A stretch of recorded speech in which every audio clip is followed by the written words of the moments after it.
ಇನ್ನು ಈ ಜಡ್ಜ್ಮೆಂಟ್ನ ಪ್ರಮುಖಾಂಶಗಳನ್ನು ನಾವು ಗಮನಿಸೋದಾದ್ರೆ, ಮಹಿಳೆಗೆ ಆಕೆಯ ಘನತೆಯು ಅತ್ಯಂತ ಮೌಲ್ಯಯುತವಾದಂತಹ ಆಭರಣ.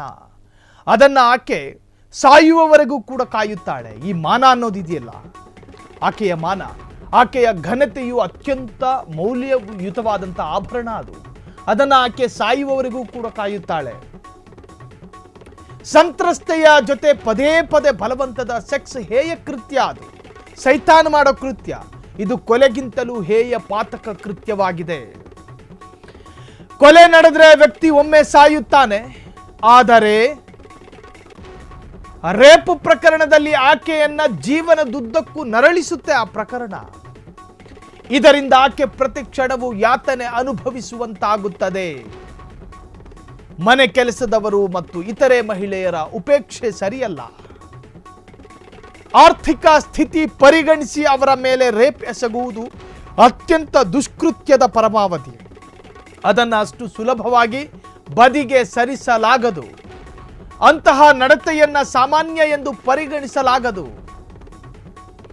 ಹೆಣ್ಣು ಮಕ್ಕಳ ಸೌಂದರ್ಯ ಅಂದ್ರೆ ಬರೀ ಕೆನ್ನೆ, ಬರೀ ಹುಬ್ಬು ಅಂತಲ್ಲ. ಆಕೆಯ ಮಾನ ಕೂಡ ಆಕೆಗೆ ಆಭರಣ ಆಗುತ್ತೆ. ಅದು ಸಾಯೋವರೆಗೂ ಕೂಡ ಕಾಪಾಡ್ಕೊಂಡು ಬರ್ತಾಳೆ. ಇನ್ನು ಆಕೆಗೆ ಬರೀ 18 ವಯಸ್ಸು, ಆಕೆಗೆ 40 ವಯಸ್ಸು, 80 ವಯಸ್ಸು ಅಂತಲ್ಲ. ಹೆಣ್ಣು ಅನ್ನುವಂತಹದ್ದು ಆಕೆ ಕಡೆಯವರೆಗೂ ಕೂಡ ಅದೇ ಮಾನಸಿಕ ಸ್ಥಿತಿಯಲ್ಲೇ ಬದುಕ್ತಾಳೆ. ಆಕೆಯ ಮಾನನೇ ಆಕೆಗೆ ಪಂಚಪ್ರಾಣ. ತನ್ನ ಗಂಡನಿಗಿಂತಲೂ ಹೆಚ್ಚು ಪ್ರೀತಿ ಮಾಡೋದು ಒಂದು ಹೆಣ್ಣು ತನ್ನ ಮಾನಕ್ಕಾಗಿ. ಆ ತರಹದ ಒಂದು ಮಾನದ ಮೇಲೆ ಹರಣ ಆಗಿದ್ದಾಗ ಹೆಂಗೆ ನಾವು ಕ್ಷಮೆ ಕೊಡೋದು ಅಂತೂ ನ್ಯಾಯಾಲಯ.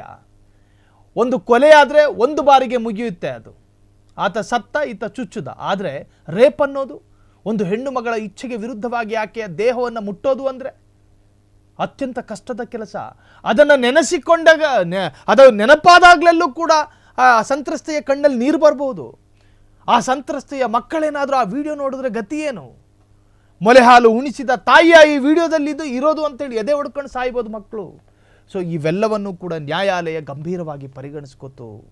ಇದು ಪ್ರಜ್ವಲ್ಗೆ ಜೀವಾವಧಿ ಶಿಕ್ಷೆ ಕೊಡೋದಕ್ಕೂ ಕೂಡ ಕಾರಣವಾಯಿತು. ಪ್ರಜ್ವಲ್ ರೇವಣ್ಣರಿಗೆ ಈ ಜೀವಾವಧಿ ಶಿಕ್ಷೆ ಅತ್ಯಂತ ಅರ್ಹವಾದಂತಹ ಶಿಕ್ಷೆನೇ ಸರಿ. ಇನ್ನು ಈ ಒಂದು ಜಡ್ಜ್ಮೆಂಟ್ನ ಪ್ರಮುಖಾಂಶಗಳ ಪೈಕಿ ಮನುಷ್ಯರನ್ನ ಅತ್ಯಂತ ಪರಿಣಾಮಕಾರಿಯಾಗಿ ಸೆಳೆಯೋದು ಅಂದ್ರೆ ಇದು.